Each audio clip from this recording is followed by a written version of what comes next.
நல்லா இருக்கேன். என்ன போன் பண்ணிருக்கிய? அது ஒண்ணு இல்ல சம்மந்தி, சும்மாதான். சரோஜா வீட்டு நிச்சயத்துக்கு நேத்து போனேன். நீங்க வருவீன்னு எதிர்பார்த்தேன், நீங்க வரல. அண்ணனும் உங்க மகளும் தான் வந்திருந்தாவ. நீங்க ஏன் சம்மந்தி வரல? எனக்கு முக்கியமான வேலை இருந்துச்சு, அதனால தான் வர முடியல. ஓஹோ அப்படியா? நான் அப்பவே நினைச்சேன் சம்மந்தி, இன்னைக்கு கூட உங்க வீட்டுக்கு வரலான்னு தான் நினைச்சேன். நீங்க எப்பவுமே பிஸியா இருக்காளு, வீட்ல இருப்பியலோ இல்ல வேலையா இருப்பியலோன்னு தான் பிளான் போட்டேன். வீட்ல ஃப்ரீயா இருந்தா சொல்லுங்க சம்மந்தி, நான் வீட்லயே வந்து நேரடியா பேசிக்கிறேன். வீட்டுக்கெல்லாம் வர வேண்டாம், என்ன விஷயம்னு போன்ல சொல்லுங்க. அது ஒண்ணு இல்ல சம்மந்தி, என் மருமகளுக்கு 50 பவுன் நகை போடியேன்னு சொல்லியிருந்தேன்ல, அது நிச்சயத்துல போடணுமா இல்லன்னா கல்யாணத்துல போடணுமா சம்மந்தி? இத பத்தி பேசதான் நேர்ல வரலாம்னு நினைச்சேன். நீங்க தானே போன்ல சொல்லிட்டே, அதான் இதுலயே கேட்கும் சம்மந்தி. நகை நிச்சயத்துல போடணுமா இல்லன்னா கல்யாணத்துல போடணுமா? உங்க மருமகளுக்கு எப்போ போடணும் உங்களுக்கு தெரியாதா? இதெல்லாம் ஒரு கேள்வியா? நிச்சயத்துக்கு போட்டாலும் சரி, கல்யாணத்துக்கு போட்டாலும் சரி, மேடையில் இருப்பால அப்போ கொண்டு போய் கொடுங்க. சரி சம்மந்தி, நான் இப்பவே வீட்டுக்கு கொண்டு வந்து தரலாமேன்னு பார்த்தேன். வேண்டாம் வேண்டாம், எல்லாரும் இருக்கும்போது மேடையில வச்சு கொடுங்க, அப்பதான் கௌரவமா இருக்கும். சம்மந்தி மேடையில வச்சு கொடுக்கலாம், அது வரைக்குமா வெறுங்கலத்தோட நிப்பா? நான் வந்து நகையை கொடுத்து அதுக்கு பிறகு போட்டுட்டு வந்து அதெல்லாம் சரி வருமா சம்மந்தி? நான் இன்னைக்கே எடுத்துட்டு வந்துருக்கேனே. ஏன் எங்க பிள்ளைக்கு நாங்க நகை போட மாட்டோமோ? வெறுங்கலத்தா தான் அனுப்பி விடுவேன்னு நினைச்சீங்களோ? நானே என் பிள்ளைக்கு 200 பவுன் நகை வாங்கி வச்சிருக்கேன். அப்படியே சம்மந்தி?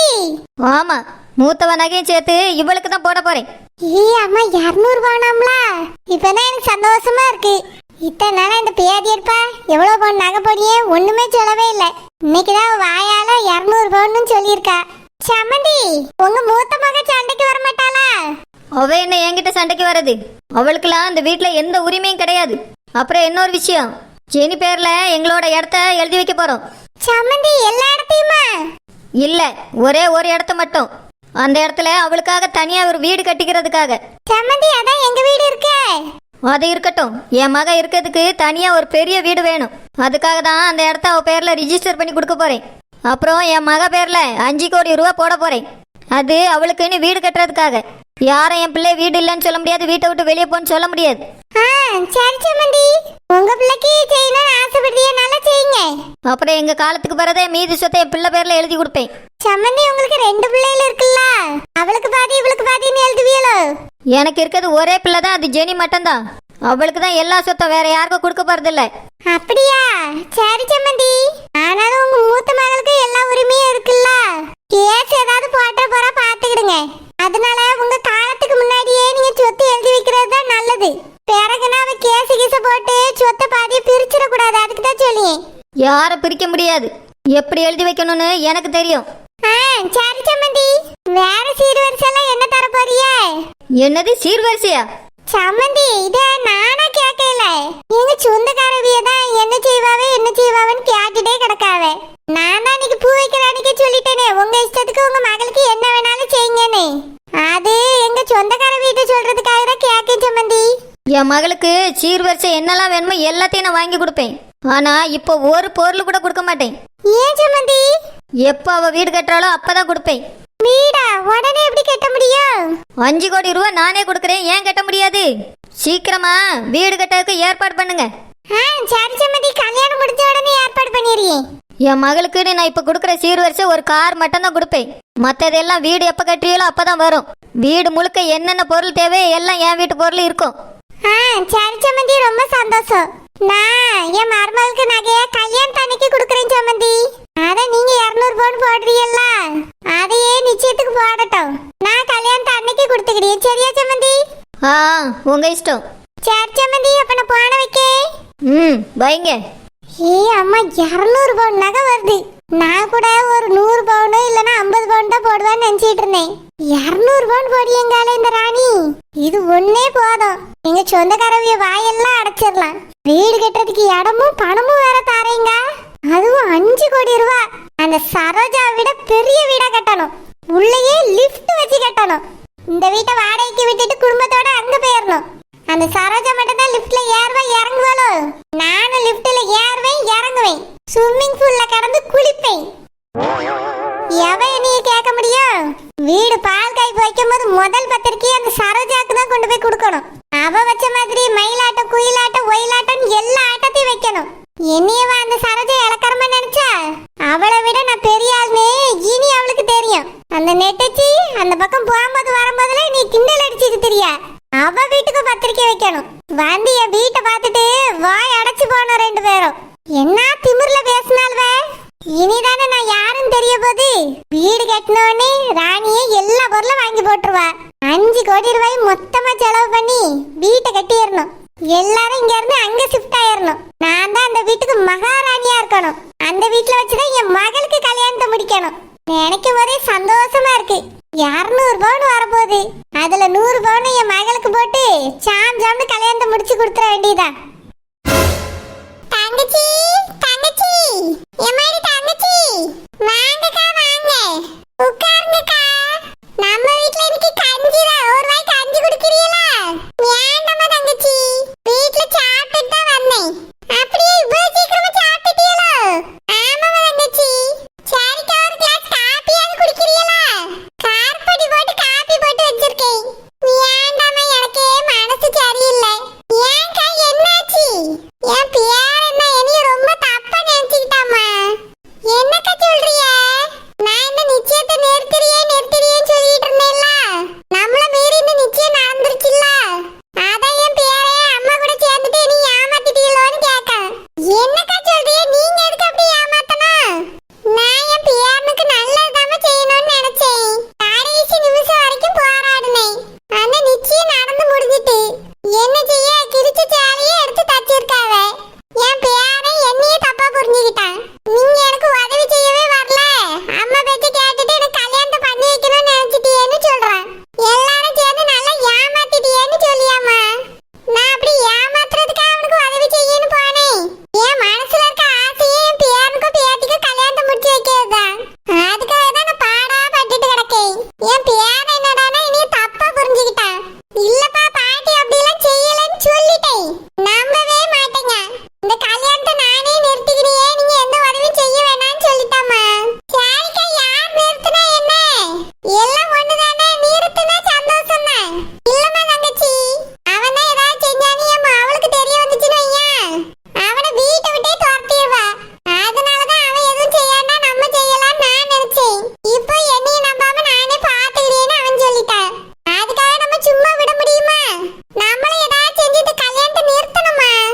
என்னக்கா செய்யறது? நம்ம அந்த நிச்சயத்தை நிறுத்துறதுக்காக ஒரு ஐடியாவை யோசித்தோம். அது பாத்தீங்கன்னா அப்படி ஆயிப்போச்சு. கல்யாணத்தை மட்டும் உங்க மகன் நிறுத்த விட்டுருவாளா? நம்ம ஏதாவது பிரச்சனையே பண்ணாலும் அவ கல்யாணத்தை நடத்தி வைக்கணும்னு தான் பாப்பா. பேசாம உங்க பேரனையும் பேத்தியும் கூட்டிட்டு போய் நீங்களே கல்யாணத்தை முடிச்சிட்டு வந்துருங்கக்கா. என் பேரனுக்கு முழு சம்மதம் தான். ஆனா என் பேத்தி தான் ஒத்துக்கிட மாட்டேங்க. அம்மா சொன்னதுதான் கேப்பேன், அப்பா சொன்னதுதான் கேப்பேன்னு சொல்லிட்டு இருக்கா. அவன் மனசை எப்படி மாத்த முடியுமா தங்கச்சி? பேத்தவிய பேச்ச மீறி நடக்க மாட்டேன்னு சொல்லுது அந்த பிள்ளை. நாம போய் அது மனசை மாத்த முடியுமா? என் பேரனுக்கு மட்டும்தான் இந்த கல்யாணத்தை பிடிக்கல, அந்த பொண்ணையும் பிடிக்கல. அதான் அவன் எப்படியாவது இந்த கல்யாணத்தை நிறுத்தணும்னு ஆசைப்படியா. ஏக்கா, ஏற்கனவே நீங்க ஒண்ணு செஞ்சிய பத்தியலா? ஆணுபிள்ள நிச்சயத்தன்னைக்கு நெஞ்சு வலி வந்துட்டு நான் ஆஸ்பத்திரியில போய் படுத்தியல. அந்த மாதிரி சந்திர கல்யாணத்தன்னைக்கு நெஞ்சு வலி வந்துட்டு நான் ஆஸ்பத்திரியில போய் படுத்துருங்க. இல்லம்மா தங்கச்சி, அப்படி படுத்த சாரிப்பட்டு வராது. என் மகளுக்கு சந்தேகம் வந்துடும். வேணும்னே தான் செய்யறேன்னு கண்டுபிடிச்சிருவாமா. ஏக்கா, ரொம்ப சீரியஸ்னு போய் படுத்துருங்க. உங்க பேரங்கையும் பேத்திகையும் பிடிச்சி சேர்த்து வச்சிருங்க. இதான் என்னோட கடைசி ஆசைன்னு எல்லார்கிட்டயும் சொல்லிருங்கக்கா. கண்டிப்பா உங்க மகா அந்த கல்யாணத்தை நிறுத்திட்டு இந்த கல்யாணத்தை முடிச்சு வச்சிருவா. தங்கச்சி, இந்த யோசனை நல்லாதாமா இருக்கு. நல்லா இருக்கும்க்கா, நான் சொல்லியல்ல. நெஞ்சு வலின்னு போய் ஆஸ்பத்திரியில அட்மிட் ஆகுங்க. உங்க பேரனையும் பேத்தியும் வர வைங்க. 2 பேர் கையை பிடிச்சு சேர்த்து வச்சிருங்க. கடைசி ஆசைன்னு சொல்லி மயங்கிருங்கக்கா. அதனால உங்க மாவா 2 பேருக்கும் கல்யாணத்தை முடிச்சு வச்சிருவா. உங்க மாமாவளும் ஒன்னும் சொல்ல மாட்டா. கடைசி ஆசைன்னு சொன்னீங்கன்னா எல்லாரும் சம்மதிச்சிருவாவ. கல்யாணம் முடிஞ்ச பிறகு நீங்க கண்ணை திறந்தா போதும். அது வரைக்கும் நீங்க கோமாக்கு போயிருங்க. சரிம்மா தங்கச்சி, இதுவும் நல்ல யோசனை தான். ஏத்தே, வேலைக்கு போயிட்டு வரேன். நேத்து மாதிரி நீ என்ன வேலைக்கு வரலையோ? ஆமாத்தே, இப்பதான் கிளம்பியேன். உன்னால எனக்கு ஒரு காரியம் ஆக வேண்டியிருக்கு. அதுக்குள்ள ஆரம்பிச்சிட்டீங்களா? இப்ப என்ன திட்டம் வச்சிருக்கிய? நிச்சயம் தான் நடந்து தொலைஞ்சிட்டு. அதான் இப்போ கல்யாணத்தை நிறுத்துறதுக்காக ஒரு சூப்பர் ஐடியா யோசிச்சிருக்கோம். அதுக்குள்ளேவா? ஆமா கோமரி, அதுக்குள்ளேயே தான். இப்போ யோசிச்சாதானே கல்யாணத்தை நிறுத்த முடியும். என்ன ஐடியா வச்சிருக்கிய தேய்? சரி பிள்ளை, நிச்சயத்தப்ப எனக்கு நெஞ்சு வலி வந்துட்டு நான் ஆஸ்பத்திரியில சேர்ந்தேன்ல, அதே மாதிரி என் பேரன் கல்யாணத்தன்னைக்கு நெஞ்சு வலி வந்துட்டுன்னு ஆஸ்பத்திரியில போய் என்னைய சேர்த்துருங்க. என்னது மறுபடியும் முதல்ல இருந்தா? ஆமா குமரி, இப்படி செஞ்சாதான் இந்த கல்யாணத்தை நிறுத்த முடியும். அக்கா ஆசைப்பட்ட மாதிரியே அவிய பேரனுக்கு பேத்திக்கு கல்யாணத்தை முடிச்சு வைக்க முடியும். அக்காக்கு நான் தான் இந்த ஐடியாவையே கொடுத்திருக்கேன். அதானே பார்த்தேன். உங்களால தான் இப்படி கிரிமினலா யோசிக்க முடியும். என்ன பேச்சு பேசிய ஒரு மாமியார நீ? வாயை அடக்கி பேச உன் மாமியாரு. நாங்க சொன்ன வேலையை நீ ஒழுங்கா பார்த்திருந்தா இப்ப இந்த மாதிரி ஒரு பிளான் போட வேண்டிய அவசியமே கிடையாது. கிழிச்சு ஒரு இடத்துல மட்டும் கிழிச்சு விட்டுருக்கா போல. மொத்த சேலையும் தாரா கிழிச்சு விட வேண்டியதானே? கிழிச்ச சேலையில ஒரு பீஸ் கட் பண்ணி எடுத்துட்டு வர வேண்டியதானே? அந்த ஆளு கிழிச்சிட்டு எரிஞ்சிட்டு வந்திருக்காரு, மடிச்சு வச்சிட்டு நிச்சயமா நிக்காம போச்சு, ஒண்ணும் நடக்காம போச்சு. அதனாலதான் நாங்க இப்ப இந்த திட்டத்தை போட்டிருக்கோம். இதுக்கு எனக்கு நீ தான் உதவியா இருக்கணும்னு சொல்லிட்டேன். எப்ப வேணாலும் எந்த இடத்துல வேணாலும் நான் மயங்கி விழுவேன். நீ தான் என்னைய தூக்கிட்டு போய் ஆஸ்பத்திரியில சேர்க்கணும். சரி, ஆஸ்பத்திரியில சேர்த்தா கல்யாணம் நின்றோம். அதனால ஜெனி கல்யாணம் எப்படி நிக்கும்? அதுலதான் எங்க திட்டமே இருக்கு. என்ன திட்டம்?